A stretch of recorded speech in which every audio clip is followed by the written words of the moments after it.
ప్రస్తుత కాలంలో ప్రభుత్వ పాలనకి ఎంత ప్రాముఖ్యత ఉందో ఒక్కసారి ఈ వీడియోలో చూద్దాం. ప్రభుత్వ పాలన అనేది అనాదిగా మానవ జీవితంతో ముడిపడి ఉన్నది. ప్రాచీన కాలంలో సాంఘిక జీవనం ప్రారంభమగుటతోనే పాలనాయుగం ప్రారంభమైందని చెప్పవచ్చు.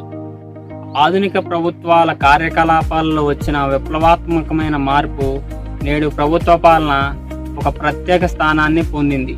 నేడు సమాజంలో సాంఘిక సమానత్వాన్ని సాధించడానికి, శాంతిని పరిరక్షించడానికి నేడు ప్రభుత్వ పాలన మనందరికీ ఎంతో అవసరం. ప్రభుత్వ పాలన యంత్రాంగం విఫలమైతే సమాజ నిర్మాణం ఒక పెద్ద మేడ వలె కూలిపోతుంది. కాబట్టి ఆధునిక నాగరికతకు ప్రభుత్వ పాలన అనేది హృదయం లాంటి. నాగరికత విఫలమైందంటే దానికి ప్రధాన కారణం ప్రభుత్వ పాలన యంత్రాంగం విఫలం కావడమే అని నేను భావిస్తా. ప్రభుత్వ పాలనకు ఎంత ప్రాముఖ్యత ఉందో తెలియజేయాలంటే, ఆధునిక మానవుడు ఉయ్యాలలో పోసి నవ్వులు చిందించే దశ నుండి శ్మశానంలో బూడిదగా మారే వరకు ప్రతి గంట, ప్రతి నిమిషం, ప్రతి సెకనం పాలన అనేది వెంటాడుతూనే ఉంటుంది.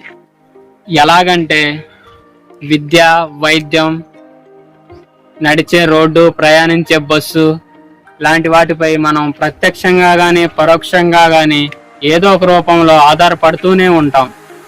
ప్రభుత్వం యొక్క ప్రధానమైన బాధ్యత ఏంటంటే రాజ్యాంగం యొక్క అధికారాలను సమర్థవంతంగా అమలు చేసి, చట్టాలను సమర్థవంతంగా అమలు చేసి, శాంతి భద్రతలను కాపాడి ప్రజలకు సుఖవంతమైన జీవితంను కల్పించడమే ప్రభుత్వం యొక్క ప్రధానమైన బాధ్యత. పాలన సమర్థవంతంగా జరిగితే ఎన్ని ఉపయోగాలు ఉన్నాయో, అసమర్థంగా జరిగితే అన్ని నష్టాలు కూడా ఉన్నాయి.